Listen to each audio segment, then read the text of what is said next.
एक बार 47 में तोड़ दिया। अब मैं कहता हूं आपकी हिम्मत नहीं है, हिम्मत कर कर दिखाओ। ये नरेंद्र मोदी का राज है, ये देश को हम टूटने नहीं देंगे मित्रों, नहीं देंगे। कांग्रेस पार्टी वोट बैंक के लिए कुछ भी करती है। मुझे बताओ भाई, पीएफआई पर बैन लगाना चाहिए या नहीं लगाना चाहिए?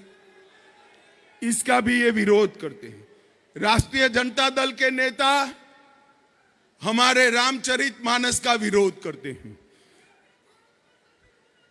राजद के नेता वंदे मातरम गाने का विरोध करते हैं।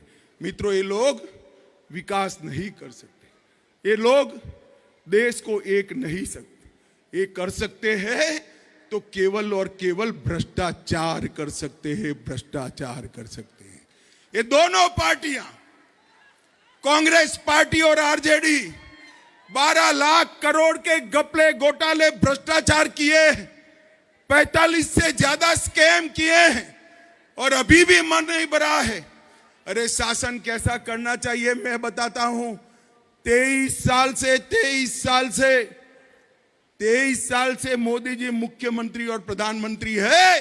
मोदी जी पर 4 आने का भ्रष्टाचार का आरोप कोई नहीं लगा सका मित्रों, कोई नहीं लगा सका। ऐसा नेतृत्व चाहिए। भाई और बहनों, अभी कुछ लोग सहारा के पेमेंट की डिमांड कर रहे थे। सुनो ना भाई, काम की बात बताता हूं। कुछ लोग, बैठ जाओ, मैं समझता हूं, बैठ जाओ।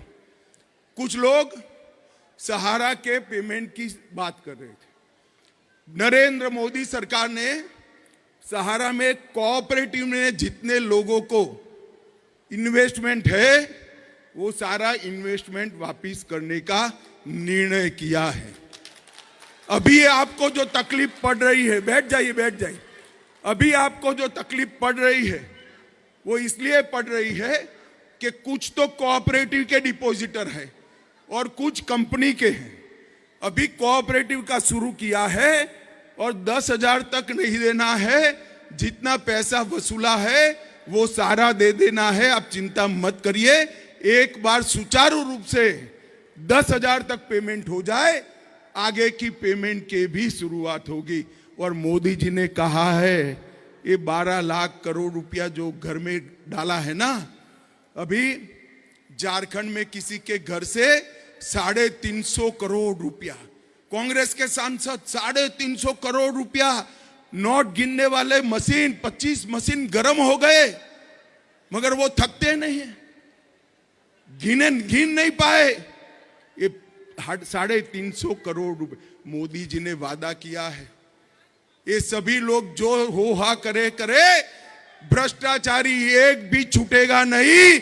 जेल की सलाखों के पीछे जाने के लिए उनको तैयार रहना पड़ेगा। और पाई जो गरीबों की लूट कर गए हैं, गरीबों की जो पाई लूट कर गए हैं, वो वापिस देनी पड़ेगी। उनको राजनीतिक मुद्दा बनाना है। मुझे बताओ, गया औरंगाबाद वालों, जिसके घर से 350 करोड़ रुपया पकड़ा जाए, ईडी उसको जेल में डाले या न डाले? जोर से बोलो, डाले या न डाले? 250 करोड़ रुपया जिसके घर से पकड़ा जाए, जेल में न डाले क्या? ममता बनर्जी के मंत्री के यहां से 51 करोड़ रुपया पकड़ा गया, जेल में डाले कि न डाले? न जाने सहारा जैसे कितने लोगों का, गरीबों का पैसा खाकर बैठे हैं। मगर मैं कहता हूं, चिंता मत करिए, ये जितना विरोध करे, जिन्होंने करप्शन करा है उनकी जगह जेल की सलाखों के पीछे है, उनको कोई नहीं बचा सकता। भाई और बहनों, बिहार में समय आ गया है एक ऐसी सरकार बनानी जो बिहार को पूर्ण विकसित राष्ट्र बनाए। नरेंद्र मोदी जी ने हमारे सामने लक्ष्य रखा है पूर्ण विकसित भारत का। पूर्ण विकसित भारत होते ही पूर्ण विकसित बिहार अपने आप होता है। भाई और बहनों, हमारे गठबंधन में हम पार्टी है, कुशवाहा जी है, हमारे साथ पशुपति पारस जी है, पासवान जी है। सारे लोगों का जो जो चिन्ह है, यहां तो कड़ाई और कमल दो है, मगर जहां पर भी जो चिन्ह है वो सभी पर आशीर्वाद देकर नरेंद्र मोदी जी को तीसरी बार प्रधानमंत्री बनाना है। बनाएंगे क्या? जोर से बोलो, कमल के फूल पर बटन दबाएंगे, कड़ाई पर बटन दबाएंगे। हमारे